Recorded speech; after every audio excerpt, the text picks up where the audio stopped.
Humour is very funny things that we laugh at, or sometimes don't laugh at but type LOL instead while remaining completely expressionless.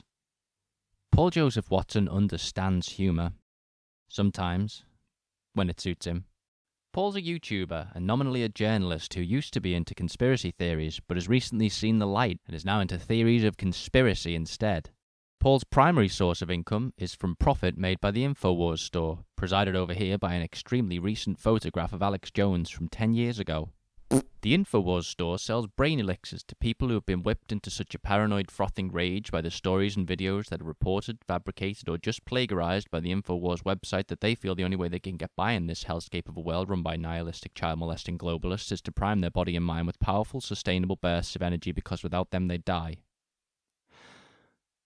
I'm joking, of course. The people who buy InfoWars nootropics, I'm sure, are doing so out of a sense of total rationality, which is probably more terrifying, actually.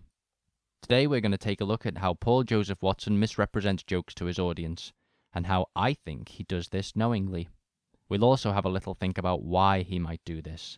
Actually, we can skip straight to that bit because it's the shortest section, and it's a good thing to bear in mind as we go on today. Here it is. I think that Paul knowingly misrepresents jokes to his audience because he wants to get them outraged. And I could be wrong. But I'm not. Right, let's dive on in. The Daily Show is an American late-night topical comedy program. This means it takes current events and makes jokes out of them. In order to boost the profile of the show, slave interns are forced by whip point to post content from the show in the form of memes on social media platforms. For example, this meme presents a joke taken from the show about the birth of Prince Harry and Meghan Markle's first child back in May. It says, "Not only did Prince Harry watch his wife give birth, that's probably the first time he's seen a royal family member perform labour of any kind." And Paul circulated this joke to his audience, adding the comment, "Because 2 tours of Afghanistan doesn't count as labour, eh, Trevor?" Sorry, that's a terrible impression. I probably won't do that ever again. But while there's nothing quite as draining as having to explain a joke, I'm going to explain this one anyway.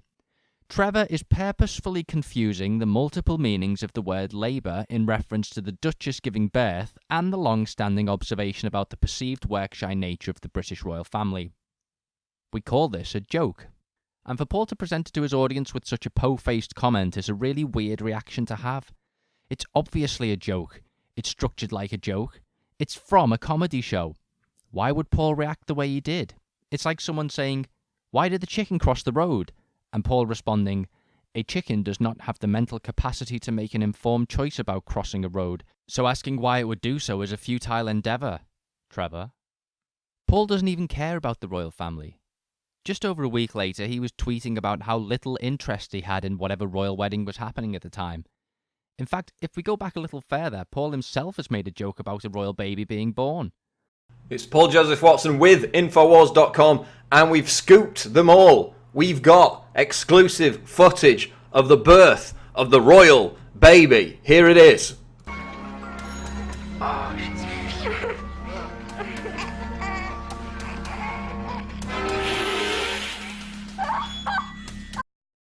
So what's the deal, Paul?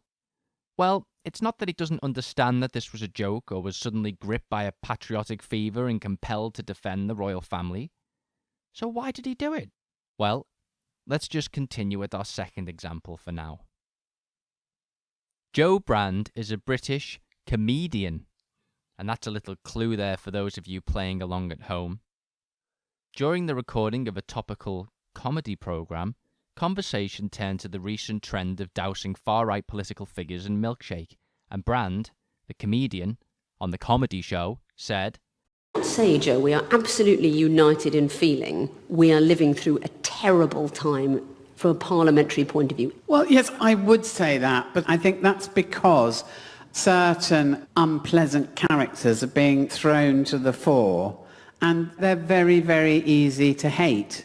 And I'm kind of thinking, why bother with a milkshake when you could get some battery acid? So yeah, it was a bit of an edgy joke, and Bram picked up on some of the audience's shock that was mixed in amongst the laughter, so she leaned into the bit by jokingly qualifying her statement, saying, "Don't worry, I'm not going to do it.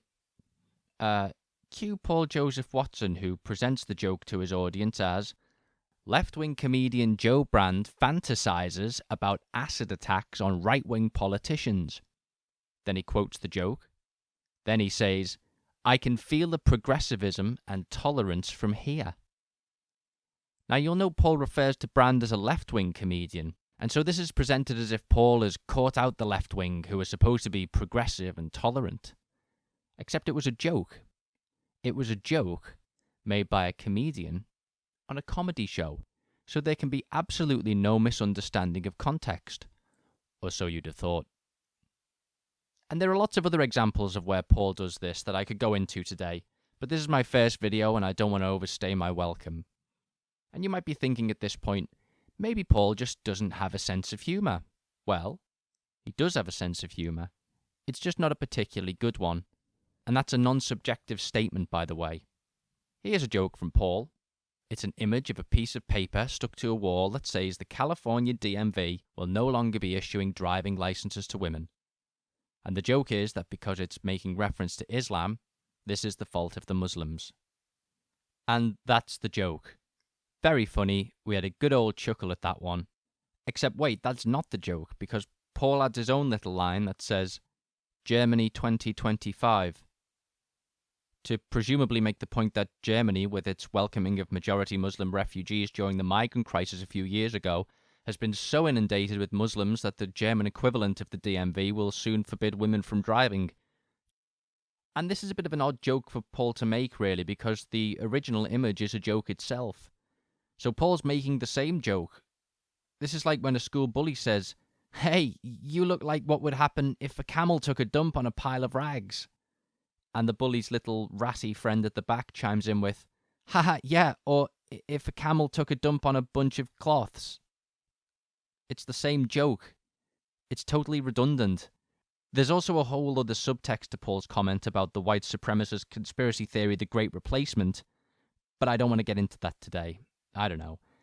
Anyway, Paul posted this Germany 2025 joke, and then just to be sure nobody misinterprets his obvious joke, he says, This is a joke. Obviously. Anyone who didn't know that instantly is a massive idiot. Because nothing says you're confident that everyone will get your joke like telling them all immediately after that it's a joke, and if they didn't get it instantly, it's because they're a massive idiot. But wait, does this also mean that actually it's Paul who's the massive idiot for not instantly understanding those other jokes we looked at earlier? Well, no. Because Paul knew they were jokes, but just pretended they weren't. But he doesn't do this for everyone's jokes. He leapt to the defense of his UKIP compatriot Mark Meechan, a.k.a. Count Dankula, who you may remember was prosecuted in Scotland for uploading a video of him getting a dog to do a Nazi salute every time he said, well, I'm not going to repeat what he said here. Meechan's defence was that this was all a joke, an offensive joke, but a joke nonetheless, and Paul weighed in on this. Context, Paul tweeted, or the fact that it's a joke, no longer matters. Meechan was charged and convicted anyway. And it's a bit strange that he'd put the word joke in quotes there. It seems a bit counterintuitive to his argument to make it look like it actually wasn't a joke, but whatever. So Paul does know what a joke is, and sometimes he gets mad at people who misinterpret jokes as serious statements. And sometimes he even defends when other people tell jokes. He also says that context matters. And he's right. But we've seen that he's also very selective about what is and isn't a joke. Some things that are very obviously jokes he pretends to take at face value. Some things he might not see that they are jokes at all, but he takes them at face value, and that's fine. Sometimes it's hard to tell what is and isn't a joke. But that's the thing. A lot of the time Paul seems to act as the arbiter of what is and what isn't a joke. But Paul, you're not the joke arbiter. I'm the joke arbiter. Paul's approach to humour cuts to the very heart of his disingenuous nature. He'll say something is a joke when it suits him, but he's also happy to dictate that something isn't a joke when it suits him. If Paul likes the things you do or say, or if he shares your political views, then you're in the clear. You're allowed to make jokes and he will defend you. But if you're in any way perceived as a representative of the left, as Trevor Noah and Joe Brand are, and you say something that is very obviously a joke, but pretending otherwise would help Paul to make a point, then he's very happy to misrepresent you. And I've focused on actual examples from real comedians telling jokes in comedy settings here as well, just to reinforce this point. Of course, I'm giving Paul the benefit of the doubt here because the only other explanation for all of this is that he doesn't understand when some things that are obviously jokes are jokes, which means he's either too lazy to have looked into the context surrounding each joke, even though he himself has previously stressed the importance of taking jokes in context, or he lacks the mental capacity to actually understand when something is a joke. Now, I'm not in Paul's brain. Well, maybe I am a little bit. But I think it's a fair guess to say that he does understand that these jokes are jokes. And more than that, he would have defended them if they'd been told by people he liked or agreed with politically. It's a neat trick, and it's one of the tools he uses to warp reality to fit his narrative, which we won't get into today. This is just a bit of a dipping the toe in the water to see if this kind of video is something people are interested in. So let me know in the comments, and don't forget to like and subscribe. Oh, but we're not done yet. Just look at that red bar down there. I guess we'll have to wait for a few more minutes before I can do the traditional YouTube end of video shtick. So the last thing I want to touch on today brings all of this together sort of, and looks a little wider than just Paul, although he's definitely involved. It's about the OK sign. In 2017, community members of the internet image-sharing platform and Ninth Circle of Hell, 4chan, contrived to convince the media that the OK sign had been co-opted by white supremacists and was being used as a symbol of the white power movement. They call this Operation O-KKK, and fair play, that's not a bad joke for Nazis. Before long, the media did actually take the bait and pick up on the story, and there was a lot of back and forth about whether using it was racist, with one group saying, "It's not racist, it's just a hand gesture, it's just a joke, and you fell for it," and the other side saying, "Then why are actual white supremacists using it?" To which the reply was, "It's not racist, it's just a hand gesture, it's just a joke, and you fell for it. You fell for the thing where we wanted everyone to think that the people who use it are white supremacists. Except white supremacists use it for real. Here's white supremacist Richard Spencer doing it. Haha guys, look, I'm doing the thing that white supremacists do." And here's another white supremacist doing it. This man went into a mosque in Christchurch, New Zealand and shot 50 people to death. Haha guys, I'm totally trolling the libs by committing an atrocity and writing a half-jokey manifesto that says I've done it in the name of white supremacy, and then in court I flash a gesture which we have collectively pushed to become a symbol of white supremacy. But it's as a joke, remember? Haha. I killed 50 people for a joke, isn't that funny?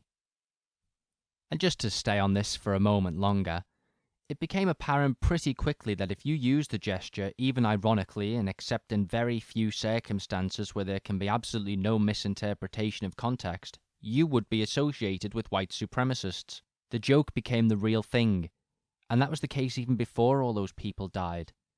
You can try to hide behind the excuse of, "It's just a meme, bro," but all you're actually doing is providing cover for white supremacists by muddying the waters, and that's fine. You're within your rights to do that. But it seems a little bit insincere to then cry foul when you're associated with the thing that you're consciously trying to associate yourself with. And it's interesting that I've noticed a massive drop-off in the use of the gesture since the Christchurch shooter flashed it in court. Way to kill the buzz, man, am I right? Well, except during that recent white supremacist, Proud Boys. It's almost like everyone knew all along what they were doing when they flashed the sign, but thought it was funny to do it anyway. You see, once white supremacists start doing something to signal to one another, even if it starts as a joke, it's probably time to distance yourself from that thing. Because if the only people left doing that thing are white supremacists, then we'll all know pretty quickly who the white supremacists are. Thanks for sticking around to the end. I'd like to thank all of my Patreon supporters, Potsy, Ralph Malf, the Fonz. No, wait, that was Happy Days. Well, they were all happy days. Apparently what I should be saying at this point is that you should click like and subscribe, so do those things and also click the bell in the corner so that you get a notification every time I upload a new video. Which may be never. So there's really no reason to not click it if you think about it. A final point. Now you may be wondering, why on earth would this guy spend his time doing stuff like this? And the answer is, I have nothing better to do. Bye!